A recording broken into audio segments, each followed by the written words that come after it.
નમસ્કાર મિત્રો, સ્વાગત છે તમારું અમારી યુટ્યુબ ચેનલમાં। તો મિત્રો, ધોરણ 10 પાસ માટે રેલવે વિભાગમાં અગત્યની એક ભરતી છે તે બહાર પાડવામાં આવેલી છે। અંદાજે મિત્રો 32,000 કરતા પણ વધારે જગ્યા પર આ ભરતીની જાહેરાત કરવામાં આવેલી છે।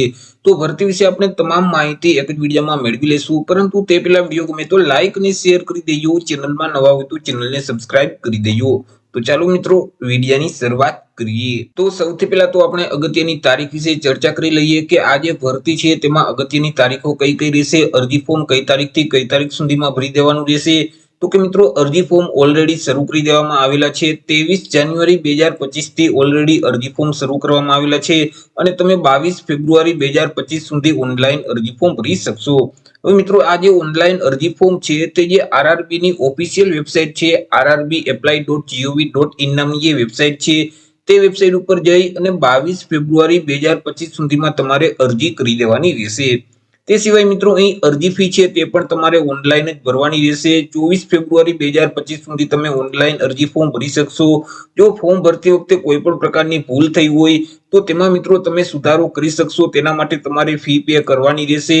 તમે મિત્રો 25 ફેબ્રુઆરી 2025 થી લઈને 6 માર્ચ 2025 સુધીમાં તમે જે અરજી ફોર્મ ભરેલ છે અને તેમાં ભૂલ થયેલ છે તો તમે તે પેમેન્ટ કરી અને સુધારી શકશો। મિત્રો, આ ભરતીમાં જો તમારે ઘર બેઠા જ ઓનલાઈન અરજી ફોર્મ ભરવું હોય તો અમારા જે WhatsApp નંબર છે 6352222252, આ નંબર પર તમે WhatsApp પર મેસેજ કરશો કે અમારે રેલવેમાં ગ્રુપ ડી માં અરજી ફોર્મ ભરવું છે તો તમને નજીવી ફી સાથે ઘર બેઠા જ ઓનલાઈન અરજી ફોર્મ ભરી દેવામાં આવશે। વાત કરી લઈએ એજ લિમિટ એટલે કે વય મર્યાદા વિશે। અરજી ફોર્મ ભરવા માટે ઉમેદવારની ઉંમર કેટલી હોવી જોઈએ? તો કે અહીં 1/1/2025 ને ધ્યાનમાં રાખી ઉમેદવારે પોતાની ઉંમરની ગણતરી કરવાની રહેશે। 1/1/2025 ના રોજ ઉમેદવારની જે ઉંમર છે તે ઓછામાં ઓછી 18 વર્ષ અને વધુમાં વધુ 36 વર્ષ સુધી હોવી જોઈએ। પરંતુ મિત્રો, અહીં જે અનામત વર્ગના ઉમેદવાર છે તેઓને સરકારશ્રીના ધારાધોરણો મુજબ છૂટછાટ મળવાપાત્ર થશે। જેમ કે ઓબીસી કેટેગરીના જે ઉમેદવાર છે તેઓને 3 વર્ષની છૂટછાટ આપવામાં આવશે। એસી અને એસટી કેટેગરીના જે ઉમેદવાર છે તેઓને 5 વર્ષની છૂટછાટ મળવાપાત્ર થશે। તે સિવાય જે માજી સૈનિક છે તો તેઓએ જે સંરક્ષણ સેવા બજાવેલ છે તે ઉપરાંત 3 વર્ષની છૂટછાટ મળવાપાત્ર થશે। બાકી જે તમામ ઉમેદવાર છે તો તેમની જે ઉંમર છે તે 1/1/2025 ને ધ્યાનમાં રાખી ઓછામાં ઓછી 18 વર્ષ અને વધુમાં વધુ 36 વર્ષની હોવી જોઈએ। ચર્ચા કરી લઈએ પગાર ધોરણ વિશે કે ઉમેદવારને કયા પગાર ધોરણ મુજબ પગાર આપવામાં આવશે। જો ઉમેદવારનું સિલેક્શન થાય તો તેને કેટલો પગાર મળવાપાત્ર થશે? તો ઉમેદવારોને પે મેટ્રિક લેવલ 1 મુજબ પગાર આપવામાં આવશે। એટલે કે રૂપિયા 18,000 થી લઈને 56,900 નું જે પગાર ધોરણ છે તે મુજબ ઉમેદવારને પગાર મળવાપાત્ર થશે। સાથે સાથે અન્ય લાગુ પડતા જે ભથ્થાઓ છે તે પણ મળવાપાત્ર થશે। અહીં જે સ્ટાર્ટિંગ પગાર છે તે રૂપિયા 18,000 નો રહેશે। જગ્યા વિશે ચર્ચા કરીએ તો કુલ 32,438 જેટલી જગ્યા પર આ ભરતી જાહેર કરવામાં આવેલી છે કે જેમાં મિત્રો ગુજરાત રાજ્ય જે ઝોનમાં આવે છે તે વેસ્ટર્ન રેલવેની વાત કરીએ તો વેસ્ટર્ન રેલવેમાં કુલ 4,672 જેટલી જગ્યા પર આ ભરતી જાહેર કરવામાં આવેલી છે। 4,672 જગ્યામાંથી જે સામાન્ય વર્ગના ઉમેદવાર છે તેમના માટે 1,892 જેટલી જગ્યા છે। ત્યાર પછી એસી કેટેગરીના જે ઉમેદવાર છે તેમના માટે 701 જેટલી જગ્યા છે। એસટી કેટેગરીના જે ઉમેદવાર છે તેમના માટે 351 જેટલી જગ્યા છે। ઓબીસી કેટેગરીના જે ઉમેદવાર છે તેમના માટે 1,261 જેટલી જગ્યા છે। ઈડબ્લ્યુએસ કેટેગરીના જે ઉમેદવાર છે તેમના માટે 467 જેટલી જગ્યા છે। આવી રીતે જે વેસ્ટર્ન રેલવે છે તેમાં કુલ 4,672 જેટલી જગ્યા પર આ ભરતીની જાહેરાત કરવામાં આવેલી છે। મિત્રો, અહીં તમે અરજી ફોર્મ ભરશો એટલે તમારી એક પરીક્ષા લેવામાં આવશે અને પરીક્ષા આપવા માટે તમારે પરીક્ષા ફી ભરવાની રહેશે। તો કયા ઉમેદવારોએ કેટલી પરીક્ષા ફી ભરવાની રહેશે તેના વિશે ચર્ચા કરીએ તો અહીં તમામ વર્ગના ઉમેદવારોએ પરીક્ષા ફી ભરવાની છે કે જેમાં મિત્રો તમામ હેન્ડીકેપ ઉમેદવાર છે, તમામ કેટેગરીની મહિલા ઉમેદવાર છે, ટ્રાન્સજેન્ડર ઉમેદવાર છે, માજી સૈનિક છે, એસી અને એસટી કેટેગરીના તમામ ઉમેદવાર છે, માઇનોરિટી કોમ્યુનિટીના ઉમેદવાર છે, ઇકોનોમિકલ બેકવર્ડ ક્લાસના ઉમેદવાર છે। તો આ તમામ ઉમેદવારોએ પરીક્ષા ફી તરીકે રૂપિયા 250 ભરવાના રહેશે। પરંતુ અહીં જે પ્રથમ સીબીટી એટલે કે કોમ્પ્યુટર બેઝ ટેસ્ટ લેવામાં આવે, પ્રાથમિક પરીક્ષા લેવામાં આવે, તે પરીક્ષામાં ઉમેદવાર હાજર રહેશે, તે પરીક્ષા આપશે તેવા સંજોગોમાં જે 250 રૂપિયા પરીક્ષા ફી ભરેલ છે તે તેઓને પરત કરી દેવામાં આવશે।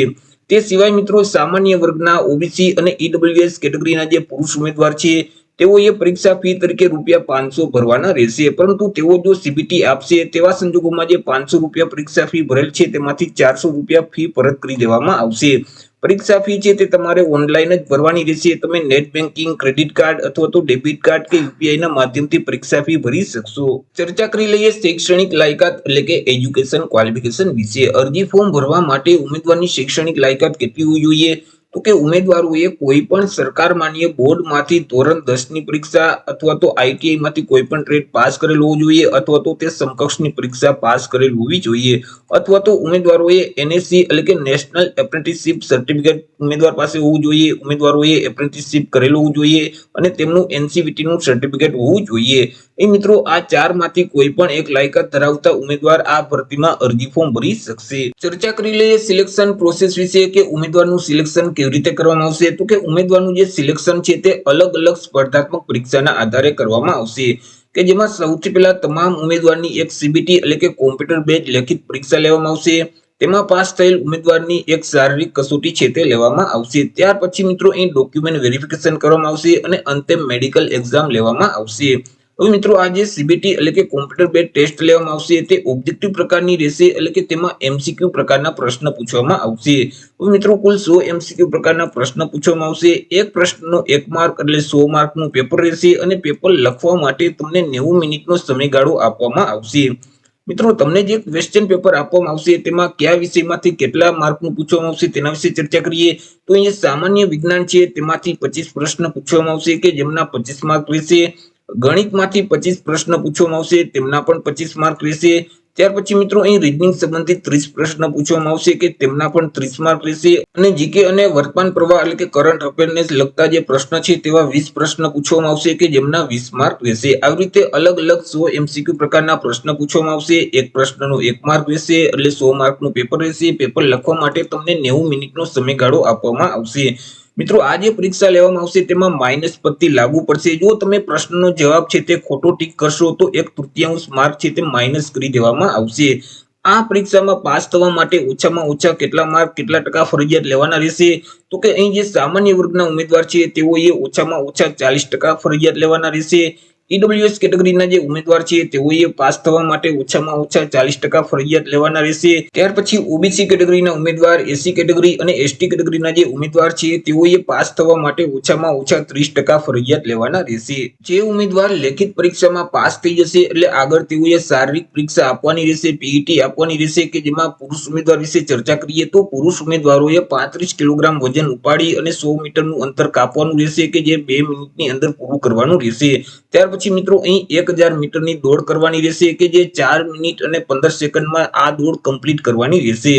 મહિલા ઉમેદવાર વિશે ચર્ચા કરીએ તો મહિલા ઉમેદવારોએ 20 કિલોગ્રામ વજન ઉપાડી અને 100 મીટરનું અંતર કાપવાનું રહેશે અને આ અંતર 2 મિનિટની અંદર પૂરું કરવાનું રહેશે.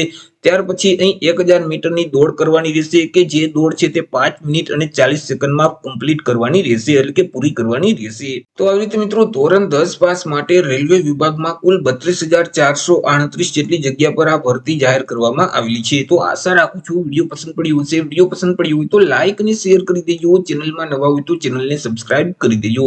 ફરી મળીશું એક નવા ટોપિક સાથે એક નવા જ વિડીયોમાં. ત્યાં સુધી જય હિન્દ, વંદે માતરમ.